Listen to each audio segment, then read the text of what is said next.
अकोला महानगर पालिका में सत्ता की तस्वीर अब लगभग साफ होती नजर आ रही है।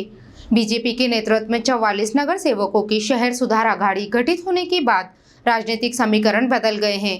हालांकि कांग्रेस अब भी 30 जनवरी को चमत्कार होने का दावा कर रही है। अकोला महानगर पालिका में सत्ता को लेकर चल रहा राजनीतिक ड्रामा अब निर्णायक मोड़ पर पहुंच गया है। बीजेपी के नेतृत्व में 44 नगर सेवकों की शहर सुधार आघाड़ी बनने के बाद पार्टी ने बहुमत का आंकड़ा पार कर लिया है। 80 सदस्यीय महापालिका में बहुमत के लिए 41 का आंकड़ा जरूरी था, जिसे अब बीजेपी समर्थित गुट ने पार कर लिया है। चुनाव परिणामों में बीजेपी 38 सीटों के साथ सबसे बड़ी पार्टी बनी थी, जबकि कांग्रेस ने 21 सीटें जीतकर दूसरा स्थान हासिल किया था। इसके बाद कांग्रेस, ठाकरे गुट की शिवसेना, वंचित बहुजन आघाड़ी और MIM ने मिलकर बीजेपी को सत्ता से दूर रखने का प्रयास किया। शुरुआती दौर में दोनों राष्ट्रवादी गुटों का भी समर्थन मिला, लेकिन ऐन मौके पर दोनों गुट बीजेपी के साथ आ गए। इस घटनाक्रम के बाद बीजेपी ने 44 का आंकड़ा छूते हुए सत्ता पर अपनी पकड़ मजबूत कर ली है। हालांकि कांग्रेस अब भी 30 जनवरी को होने वाली महापौर और उप महापौर चुनाव में चमत्कार होने का दावा कर रही है। उनको ऐसा लगता है कि उनके सत्ता का मार्ग मोगला हुआ। ठीक है, अच्छी बात है, उन्होंने गठ बनाए, लेकिन चुनाव अभी बाकी है।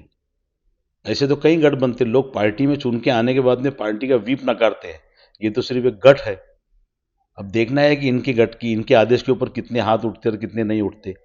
उस दिन आप भी रहेंगे अकोला में, मैं भी रहूँगा, तो अभी तो पिक्चर बाकी है।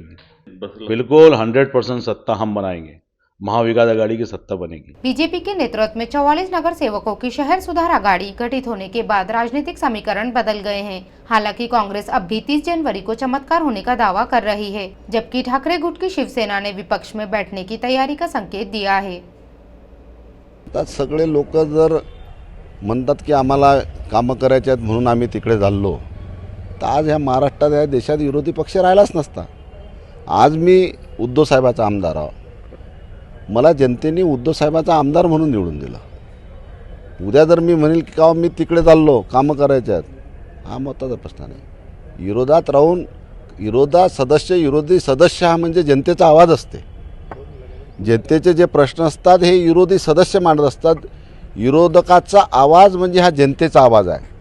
त्या महानगरपालिकेच्या सभागृहामध्ये विरोधकाचा आवाज हा जनतेचा आवाज आहे आणि जनतेचे प्रश्न आम्ही जर 30 तारखेमध्ये विरोधामध्ये बसू तर जनतेचे प्रश्न खंबीरपणे त्या महानगरपालिकेमध्ये मांडू ना। जनतेचे प्रश्न मांडून जनतेचे प्रश्न सोडण्याचं काम हे विरोधी पक्षाची भूमिका असते। म्हणून ह्या शहरातले अनेक प्रश्न आहेत। भारतीय जनता पार्टी गेल्या 10 वर्षापासून इथे सत्तेत असताना अनेक प्रश्न प्रलंबित आहेत, ते त्यांनी मार्गी लावले नाहीत। ते आम्ही विरोधात बसून आवाज उचलून ते प्रश्न मार्गी लावू।